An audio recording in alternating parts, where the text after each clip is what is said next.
Well, the most important thing is self-esteem. The people that we read about, the people that we admire, the Elon Musks, the Steve Jobs, the Warren Buffetts, etc., all have one thing in common. They have extremely high self-esteem. Of course, you've heard me say this before, self-esteem is built the first 7 or 8 years of life. And unfortunately, we're with our parents the first 7 or 8 years of life. Ergo, we don't have too much high self-esteem. But to build high self-esteem, and the way you build high self-esteem, if you're 25, 35, or 45, is to be around, surround yourself with other people that have high self-esteem. Show me your friends and I'll show you your future. And so you can reverse your childhood by who you associate with. You find people that are where you want to be, but they're already there. You're 22 years old, you're 32, you're 41 years old, and there's a guy or a gal who's 45 years old who is where you want to be. They've accomplished a lot of things. If you're into, they're saving the world, they're using their money for good causes, go associate with those people. Be around those people. And they're easy to find, but they're not going to knock on your door. They're not going to come to your apartment or your flat and ask you, oh, can I help you? Gallup did a poll in 2016, worldwide. 87.6% of all the people on the planet, 87.6% of all the people on the planet are unhappy. Of everybody that walks the face of the earth, 7.65 billion people are unhappy.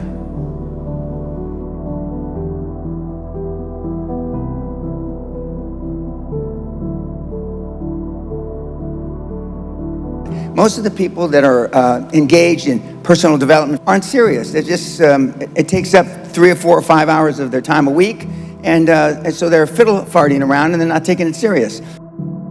How many of you can say that you're serious about it? How many of you can actually say that you're trying to be all you can be? Now, I won't insult you by asking you to raise your hand because you'll just lie. We all know what the real answer is, don't we? You're not. And so if you want to be all that you can be, and if you want to be a high-performance person, and you don't have to be, 98% of all the high-performance people on the planet are introverts. Elon Musk, Warren Buffett, Bill Gates have something in common. They're introverts, just like you. Introverts meaning that you don't say what you really feel. Introverts is you don't act as if you really wanted to show the person that you don't disagree with them.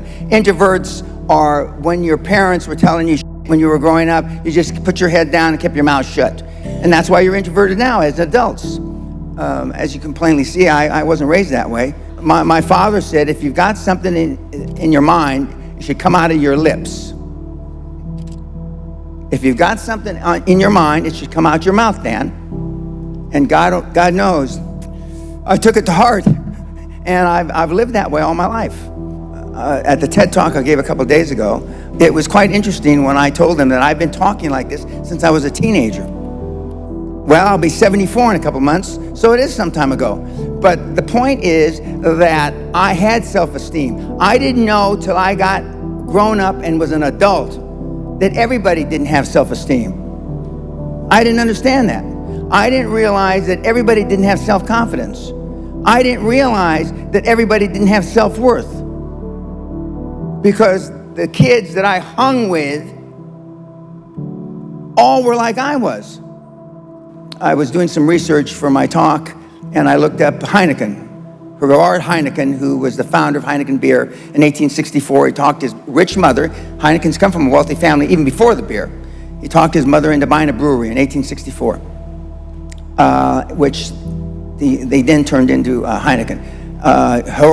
Gerard was a hard ass, tough as nails. Now, I didn't know him, I'm not that old, but I did know Freddie Heineken, the old man, and he was hard ball buster. Now, I don't know his daughter, the current CEO of Heineken, but I'm told she's a ball buster.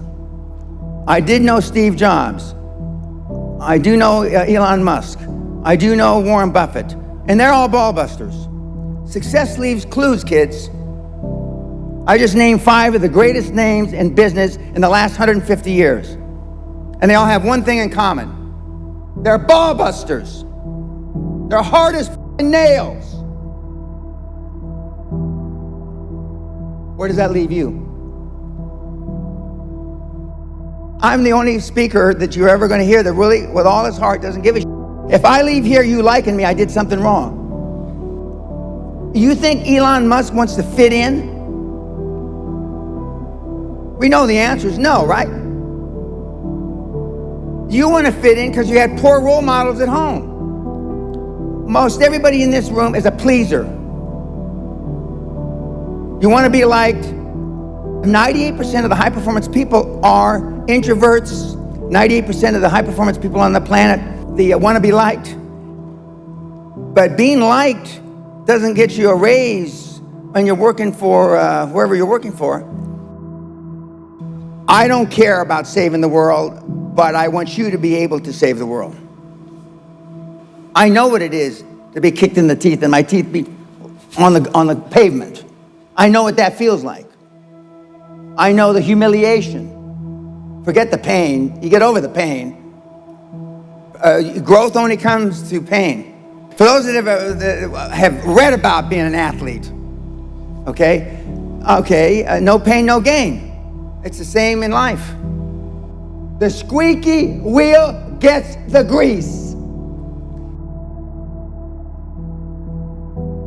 I remember what Amsterdam and Rotterdam looked like in 1952 and 53 as a little kid.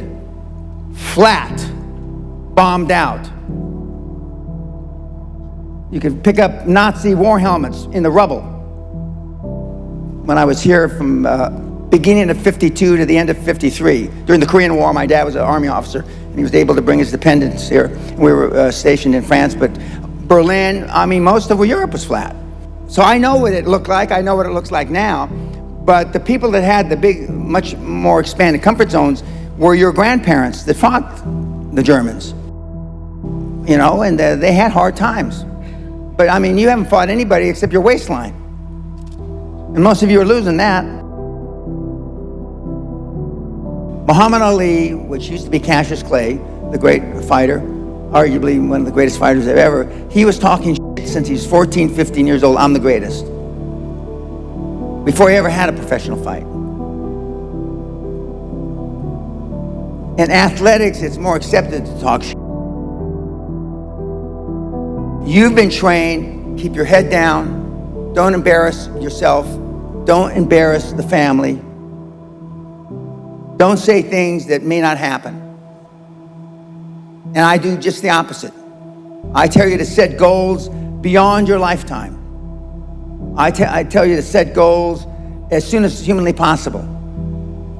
When kids come to me, they want to make $1 million, $10 million, and then when they've made $100 million, they say, Mr. Peña, we would have never, ever dreamt that we could create $100 million until we met you. And I wanted the poor kids to understand that they had a methodology. There was a methodology used by one of them, and I'm considered for poor. They don't believe that I'm poor now, but that was once poor and got in a lot of trouble. You can do it if you want to do it bad enough. The operative part of that little description is if you want it bad enough. You will never exceed your highest expectation. You will never exceed your highest, craziest thought. Never. That's a guarantee.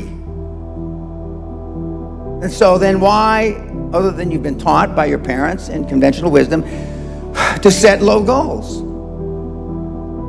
What do you want your legacy to be? Some of you don't even want to talk. It's another thing you don't want to talk about. What's your legacy going to be?